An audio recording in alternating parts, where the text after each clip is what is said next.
मेरी मौसी बहुत खूबसूरत और जवान थीं। वह अक्सर घर पर अकेली रहती थीं और मुझे अपने पास बुला लिया करती थीं।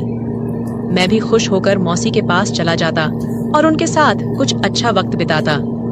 एक दिन मौसी ने मुझे अपने घर बुलाया। मैं भी बिना किसी देरी के मौसी के घर चला गया। जब मैं उनके घर पहुंचा तो मौसी वॉशरूम से नहाकर बाहर आ रही थीं। जैसे ही मैंने उन्हें देखा, मैं हैरान रह गया। मौसी वाकई बहुत सुंदर लग रही थीं। उनकी खूबसूरती देखकर अंदाजा लगाना मुश्किल था कि वह शादीशुदा हैं। उस वक्त मैं अपने मौसा के घर ठहरा हुआ था क्योंकि मम्मी पापा विदेश जा रहे थे। इससे पहले जब छोटे मौसा मम्मी पापा से मिलने आए थे तो उन्होंने पापा से कहा कि आरो को हमारे घर छोड़ दीजिए। पापा ने पहले मना किया क्योंकि अब मैं बड़ा हो चुका था और अपना ख्याल खुद रख सकता था। लेकिन मौसा मौसी ने पापा को मना लिया और मैं उनके घर आ गया। दोस्तों, कहानी को पूरा सुनिएगा।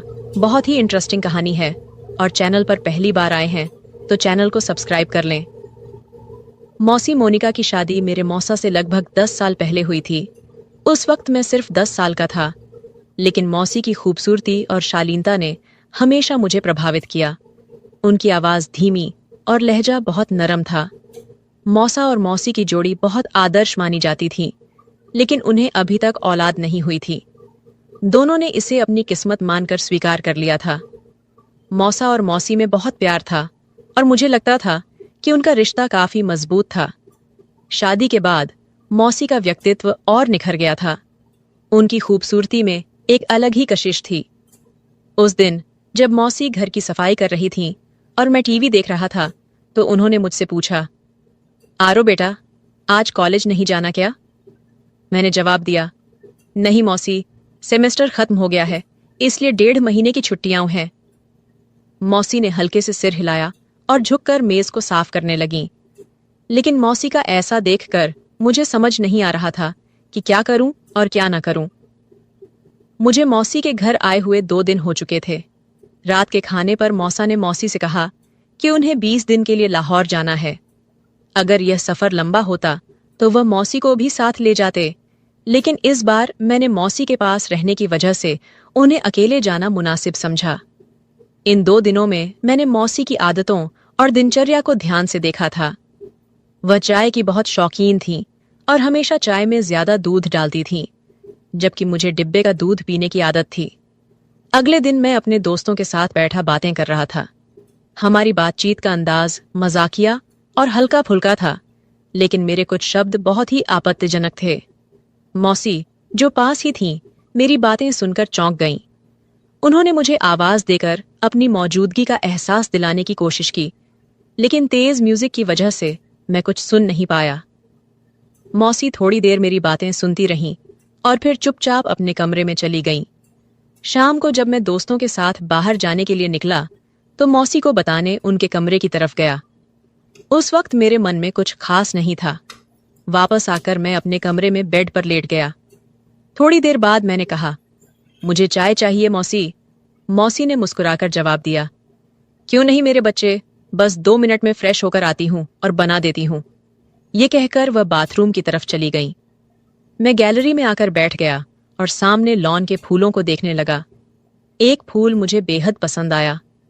मैंने पास जाकर उसे ध्यान से देखा और फिर तोड़ लिया। मौसी की आवाज गैलरी में गूंजी, आरो, कहाँ हो? मैंने जवाब दिया, मैं बाहर हूं। थोड़ी देर में मौसी हाथ में ट्रे लेकर बाहर आईं। उसमें 2 कप चाय रखी हुई थी। उन्होंने एक कप मुझे पकड़ाया और दूसरा खुद अपने लिए लिया। उसी वक्त मैंने वह फूल जो मेरे हाथ में था मौसी की ओर बढ़ा दिया। मौसी ने मुस्कुराते हुए फूल मेरे हाथ से लिया और कहा, शुक्रिया मेरे बच्चे। उस वक्त उनकी मुस्कान ने मुझे एहसास दिलाया कि मेरी सोच और मेरी हरकतें बचकानी थीं। उनकी यह सरलता और प्यारा अंदाज मेरे मन पर गहरी छाप छोड़ गया। मैंने मौसी की तरफ देखा और कहा, मौसी, आपको बोरियत नहीं होती? आप सारा दिन घर में ही रहती हैं। मैं तो बोर हो गया हूं। चलिए कहीं बाहर घूमने चलते हैं। मौसी ने मुस्कुराते हुए कहा, नहीं आरो, मैं तो हमेशा तुम्हारे मौसा के साथ ही बाहर जाती हूँ। उनके बिना कहीं जाना मुझे अच्छा नहीं लगता। मैं खामोश होकर चाय पीने लगा। रात के खाने के बाद मैंने एक मूवी लगाई और देखने लगा। मौसी भी पास आकर बैठ गईं और मूवी देखने लगीं। जब उन्होंने देखा कि यह वही मूवी है जिसके डायलॉग दोपहर में मैंने गेम खेलते वक्त दोहराए थे, तो उन्होंने हैरानी से कहा, अच्छा, तो ये सब बातें तुमने यहीं से सीखी हैं? बेटा, ये तो बहुत गंदी बात है। तुम बहुत गंदी जबान इस्तेमाल कर रहे हो। मुझे शर्मिंदगी महसूस हुई। मौसी ने फिर कहा, मैं तुम्हारे पापा से कहूंगी कि तुम पर नजर रखें। लगता है तुम हाथ से निकलते जा रहे हो। मैंने नजर उठाई और शर्मिंदा होकर कहा, मौसी, गलती हो गई, मुझे माफ कर दीजिए। पर क्या करूं, सारे लड़के ऐसी मूवी देखते हैं। कभी कभी जवाब देना पड़ता है तो इस तरह की बातें मुंह से निकल जाती हैं। मेरी बात सुनकर मौसी हंस पड़ी और बोली, डरो मत, मैं किसी से कुछ नहीं कहूंगी। मुझे पता है कि लड़के ऐसे मजाक करते हैं। अच्छा, चलो अब कोई और मूवी लगाओ, ये तो बकवास है। ये सुनकर मेरी जान में जान आई। मैंने मौसी से पूछा, तो मौसी, कौन सी मूवी लगाऊं? मौसी ने कहा, कोई इंडियन मूवी लगाओ। मैंने उनके लिए एक इंडियन मूवी लगा दी। मौसी मूवी देखने लगी और मैं चोरी छिपे मौसी को देखने लगा। तभी मौसी ने अपनी एक टांग दूसरी टांग पर रख ली और सोफे पर टेक लगाकर आराम से बैठ गईं।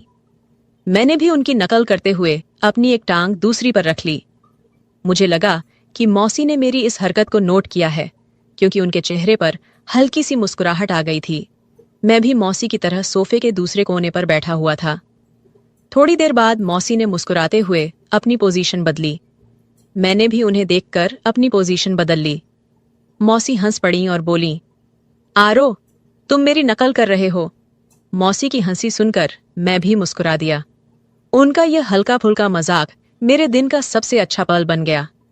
मैंने उनकी तरफ देखकर सिर हिलाया तो मौसी ने हल्का सा गुस्सा करते हुए कहा, तुम मुझे क्यों तंग कर रहे हो?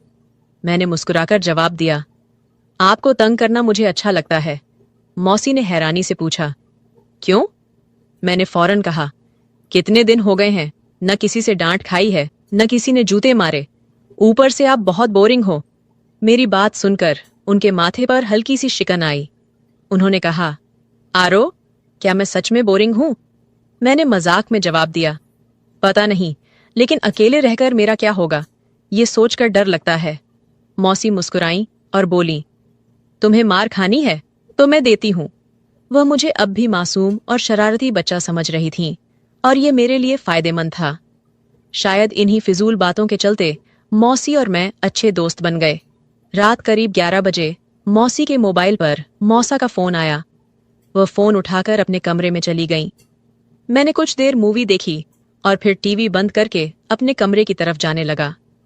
तभी मौसी के कमरे से उनकी आवाज सुनाई दी, आपको बहुत मिस कर रही हूं, पता नहीं ये दिन कैसे कटेंगे। दूसरी तरफ से क्या कहा गया ये तो नहीं पता, लेकिन मौसी की यह बात मेरे लिए किसी सरप्राइज से कम नहीं थी। अगले दिन सुबह मैं जल्दी उठ गया। फ्रेश होकर मैं किचन में गया, लेकिन वहां कोई नहीं था। मैंने सोचा कि मौसी अभी सो रही होंगी। उनके कमरे की तरफ देखा तो दरवाजा बंद था। मैंने खुद के लिए चाय बनाई, स्लाइस गर्म किए और मेज पर बैठकर नाश्ता करने लगा। थोड़ी देर बाद मौसी के कमरे का दरवाजा खुला। वह बाहर निकली और मुझे देखकर थोड़ा सा शर्मिंदा होकर बोली, रात को नींद नहीं आई, बहुत देर से सोई थी, इसलिए सुबह जल्दी नहीं उठ सकी। मैंने मुस्कुराकर कहा, कोई बात नहीं, आपको नाश्ता करना है? चलिए, आज आपका नाश्ता मैं बना देता हूं। मौसी हंस पड़ी और बोली, तुम और नाश्ता? क्या बात है? मैंने कहा, पहले आप फ्रेश हो आइए, फिर देखते हैं। मौसी मुस्कुराई, सिर हिलाया और दोबारा अपने कमरे में चली गईं। मैंने आवाज लगाई, मौसी, आपको नाश्ते में क्या पसंद है? मौसी ने हंसते हुए कहा, तुम जो भी बनाओगे मैं खुशी से खा लूंगी। मैंने सिर झुकाकर कहा, जैसे आपकी मर्जी, और फिर किचन की तरफ मुड़ गया। मैं किचन में नाश्ता बनाकर लौटा और मौसी को आवाज दी। मौसी हॉल में आई और कुर्सी पर बैठ गईं। मैंने कहा, मौसी, आपका नाश्ता तैयार है। ट्रे को उनके सामने रख दिया। मौसी मेरी तरफ मुस्कुराते हुए देख रही थीं। उन्होंने मेरे सिर पर हाथ फेरा और प्यार से मेरे बालों को बिगाड़ दिया। मैंने उनके हाथ को पकड़ लिया और कहा, मौसी, आपने मेरे बालों का स्टाइल खराब कर दिया। मौसी ने हंसते हुए मेरे गाल पर हल्के से थप्पड़ मारा और कहा, कुछ नहीं हुआ, आराम से बैठो और नाश्ता करो। मौसी ने नाश्ता खत्म किया और मुस्कुराते हुए बोली, आरो, तुम्हारा बहुत शुक्रिया। चलो, आज से हम पक्की दोस्ती करते हैं। बहुत दिनों बाद इस तरह हंसी हूं और इतना अच्छा नाश्ता किया है। मैंने नकली गुस्से में मुंह बनाते हुए कहा, तो क्या मैं आपका दोस्त नहीं हूं मौसी? मौसी ने मेरे गाल पर चुटकी काटते हुए कहा, दोस्त हो पर कच्चे वाले।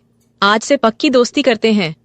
मैंने गाल मलते हुए कहा, यार, आप आंटियों की तो ये बहुत गंदी आदत होती है, गाल ही लाल कर देती हैं। मौसी हंस पड़ी और फिर दोनों हाथ मेरे कानों की तरफ बढ़ाए। मैं भागने लगा। मौसी हंसते हुए मेरे पीछे भागी और बोली, रुको, तुम्हें मार लगाती हूं। मैं भागते भागते रुक गया और अपनी कमर पर हाथ रखकर सांस लेते हुए कहा, ठीक है। मौसी हंसते हुए पास आई और अचानक मेरे दोनों कानों पर चुटकी काट ली। मैंने रोने जैसी शक्ल बनाते हुए कहा, आपसे तो कोई प्यार की उम्मीद ही नहीं है, आप बहुत बेदर्द हैं। मौसी ने हंसते हुए मुझे देखा, जहां चुटकी काटी थी वहां प्यार से सहलाया और कहा, सॉरी यार। फिर उन्होंने कहा, अच्छा, मैं चेंज करके आती हूं, मार्केट से वह सामान ले आना है। मैंने कहा, ठीक है, मैं भी चेंज कर लेता हूं, शायद कोई लड़की मेरे जाल में फंस जाए और मेरे भी मजे हो जाएं। मौसी ने मुस्कुराते हुए मेरी कमर पर हल्का सा थप्पड़ मारा और कहा, आरो, थोड़ी तो शर्म करो। मैंने हैरानी से पूछा, शर्म किस बात की मौसी? मौसी बोली, अपनी इन तूफानी हरकतों से। मैंने हंसकर जवाब दिया, यार, जिंदगी में थोड़ा सा मजा भी होना चाहिए, वरना तो सारी उम्र आप मुझे किसी काम का नहीं छोड़ेंगी। आरो ने मजाक करते हुए कहा। मौसी को पहले तो उसकी बात समझ नहीं आई, लेकिन जब समझ में आई तो वह थोड़ी देर के लिए चुप हो गई। फिर अपने पांव से चप्पल उतारते हुए बोली, थोड़ी सी तो शर्म करो, आरो। आरो हंसते हुए अपने कमरे की ओर बढ़ा गया। थोड़ी देर बाद वह बाहर आया और सोफे पर बैठकर टीवी देखने लगा। कुछ समय बाद मौसी भी बाहर आ गईं। जब मौसी बाहर आईं तो आरो की नजरें उन्हें देखे बिना नहीं रह पाईं। मौसी सफेद रंग की कमीज और जीन्स में काफी आकर्षक लग रही थीं। आरो ने मजाक करते हुए कहा, मैं, क्या इरादा है? मौसी ने पहले अपने कपड़े देखे, फिर आरो को हैरान होकर पूछा, क्या हुआ? आरो ने दिल पर हाथ रखते हुए कहा, आपके दीवाने इस शहर में 1000 होंगे, लेकिन इतनी सुबह दुकान कौन खोलेगा? मौसी को अपनी गलती का एहसास हुआ और बोली, ठीक कह रहे हो। आरो ने कहा, जब आप बाहर निकलती होंगी तो लोग आपको ही देखेंगे। मौसी मुस्कुराते हुए बोली, आरो, थोड़ी शर्म करो, मैं तुम्हारी मौसी हूं। आरो ने सर झुकाकर कहा, ठीक है मौसी। तो मौसी हंस पड़ी। फिर वह पास बैठते हुए बोली, तुम फ्लर्ट करना नहीं छोड़ोगे ना? आरो ने मुस्कुराते हुए कहा, मैं फ्लर्ट नहीं कर रहा हूं मौसी। मौसी ने हंसते हुए कहा, माफ करना यार। और थोड़ी देर बाद मौसी ने पूछा, सच में तुम्हारी कोई गर्लफ्रेंड नहीं है? आरो ने जवाब दिया, कोई आप जैसी मिली नहीं, वरना उसे गर्लफ्रेंड क्या, अपनी लाइफ पार्टनर बना लेता, चाहे पापा को समझाना पड़ता। मौसी मुस्कुराते हुए बोली, मैं अच्छी लगती हूं तुम्हें? आरो ने फिर अपने सिर को थोड़ा झुकाकर हल्के से कहा, बहुत ज्यादा मौसी। मौसी ने कहा, तू बाज नहीं आएगा। फिर अचानक कहा, आरो, दूध ले आओ, खत्म हो गया है। आरो ने सिर हिलाया और बाजार की ओर चला गया। वापस आकर उसने दूध के बर्तन को फ्रीजर में रखा और मौसी को बताने के लिए उनके कमरे में गया। लेकिन जो दृश्य उसने देखा वह पागल कर देने के लिए काफी था। मौसी शायद नहाकर बाहर आई थीं। ये वक्त आरो के लिए बेहद कठिन था और वह महसूस कर रहा था कि जैसे उसकी ताकत खत्म हो गई हो। वह पलटने ही वाला था जब मौसी ने आवाज दी, दूध ले आए हो? आरो की आवाज जैसे रुक सी गई थी। उसने सिर हिलाया और मौसी धीरे धीरे कदम उठाते हुए उसकी ओर बढ़ी। उसने आरो के चेहरे के नीचे हाथ रखा और पूछा, क्या हुआ आरो? आरो ने सिर उठाया और मौसी की आंखों में देखते हुए कहा, कुछ नहीं मौसी। मौसी ने उसकी आंखों में गहरी नजर डाली और बोली, सच सच बताओ, क्या मेरा इस तरह तुम्हारे सामने आना सही है? आरो ने सिर हिलाया और फिर सिर झुकाकर कहा, अगर आपको लगता है कि मैं आपकी तरफ आकर्षित हो रहा हूं तो आप गलत हैं मौसी। आपका जिस्म आपका प्यार जताने का तरीका हो सकता है, लेकिन यही सब कुछ सही नहीं है। मौसी ने गहरी सांस ली और उसे देखा जैसे वह पूरी तरह से दीवाना हो। आरो ने फिर सिर उठाया और कहा, लेकिन मैं यह भी नहीं चाहता कि आप मुझे अपनाएं और फिर अचानक मुझे अपने दीदार से महरूम कर दें। मौसी के लिए यह एक बड़ा फैसला था। फिर वह बेड पर बैठ गई और कहा, आओ मेरे पास बैठो। आरो धीरे धीरे उनके पास आकर बैठ गया। मौसी ने उसका हाथ पकड़ा और दूसरे हाथ पर रखा। आरो, जो भी मिल जाए उसका शुक्र करना चाहिए, वह बोली। आरो को यह समझ में आ गया कि मौसी के मन में क्या चल रहा था और उसने खुद को कमरे से बाहर खींच लिया। तभी उसे महसूस हुआ कि मौसी अंदर रो रही हैं। उनकी सिसकियों की आवाज बाहर तक आ रही थी। वह दरवाजे के पास गया और पूछा, क्या आप ठीक हैं? अंदर से कोई जवाब नहीं आया, लेकिन सिसकियां फिर से सुनाई देने लगीं। आरो ने फिर पूछा, मौसी, क्या हुआ? आप क्यों रो रही हैं? अंदर से आवाज आई, आरो, मुझे थोड़ी देर अकेला रहना है, प्लीज तुम अपने कमरे में चले जाओ। आरो ने कहा, ठीक है, अगर आप ठीक हैं तो बताइए। मौसी ने कहा, मैं ठीक हूं। लेकिन आरो को अब भी यह समझ में नहीं आ रहा था कि आगे क्या करना चाहिए। मैं जल्दी से वापस आ गया। फिर कुछ देर बाद मौसी भी फ्रेश होकर बाहर आई और मुझसे माफी मांगने लगी। उस दिन के बाद से मैंने मौसी का बहुत ज्यादा ख्याल रखना शुरू कर दिया, क्योंकि वह बहुत ज्यादा तन्हाई का शिकार हो गई थी और मुझसे प्यार करने लगी थी। मैंने फोन करके मामा को वापस बुला लिया।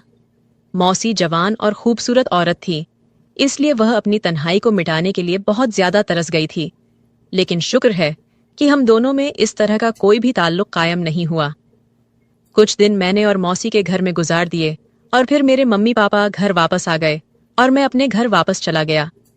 मेरा सभी लोगों का यही कहना है कि हमेशा घर में किसी के सहारे अपनी बहन या पत्नी को अकेले छोड़कर ना जाएं, क्योंकि शैतान कभी भी इंसान को बहका सकता है और शैतान के बहकावे में आकर यह गलती इंसान कर बैठता है।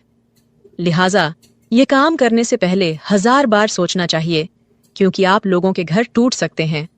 मर्दों से गुजारिश है कि वह अपनी बहन या पत्नी को किसी के भरोसे पर छोड़कर न जाएं। जब मैं घर वापस लौट आया तो मुझे लगा कि जैसे कुछ अनकहा और अधूरा सा रह गया हो। मेरी जिंदगी में जो बदलाव आए थे वे केवल बाहरी नहीं थे, बल्कि अंदरूनी भी थे। मुझे यह एहसास हुआ कि रिश्तों का असली मोल समय और समझदारी में है। मौसी और मैं एक दूसरे से ज्यादा करीब हो गए थे, लेकिन इस करीबी में एक सीमा बनी रहनी चाहिए थी। एक दिन जब मैंने मौसी से बात की तो उसकी आंखों में एक नई तरह की शांति थी। वह अब पहले जैसी तन्हाई का शिकार नहीं थी और मुझे लगा कि वह अब अपने जीवन में सच्ची खुशियों की तलाश में है। मैंने मौसी से कहा, आप अब खुश रहना डिजर्व करती हैं मौसी। उसने मेरी ओर देखा। उसकी आंखों में एक हल्की सी मुस्कान थी, लेकिन उसके भीतर एक गहरी समझ थी जो उसने मुझे कभी दिखाई नहीं थी। उसने कहा, हर रिश्ते में एक सफर होता है आरो। मैंने अपनी गलती को समझा और अब खुद को प्यार और सम्मान देना सीख लिया है। तुमसे भी एक बात कहनी थी, हम सब अपने जीवन में कुछ खोते हैं, लेकिन उसे वापस पाने का रास्ता तब मिलता है जब हम अपनी अपनी सीमाओं का सम्मान करते हैं। ये शब्द मेरे दिल को छू गए और मुझे समझ में आया कि हर रिश्ते में केवल प्यार ही नहीं, बल्कि आत्म आदर और समझदारी भी जरूरी होती है। मौसी ने मुझे वह सिखाया जो मैं पहले कभी नहीं समझ पाया था। उस दिन के बाद मुझे एहसास हुआ कि प्यार केवल शारीरिक आकर्षण तक सीमित नहीं होता, बल्कि यह सच्ची मित्रता, परिवार और एक दूसरे के दर्द को समझने की प्रक्रिया भी होती है। मैं और मौसी अब बेहतर रिश्ते की ओर बढ़ रहे थे, जहां एक दूसरे की भावनाओं और जरूरतों का सम्मान था। मैंने अपनी माँ बाप से एक वादा किया कि मैं कभी भी रिश्तों की अहमियत को कम नहीं करूंगा और उन्हें समझाऊंगा कि किस तरह परिवार का साथ हर मुश्किल से बाहर निकलने का रास्ता होता है। ये कहानी शायद किसी एक व्यक्ति की न हो, बल्कि ये हर किसी के जीवन के किसी हिस्से से जुड़ी हो सकती है, जहां हम अपने रिश्तों को समझने और उनका सम्मान करने के बारे में सीखते हैं। अगर आपको यह कहानी पसंद आई हो तो वीडियो को लाइक करें और चैनल को सब्सक्राइब करें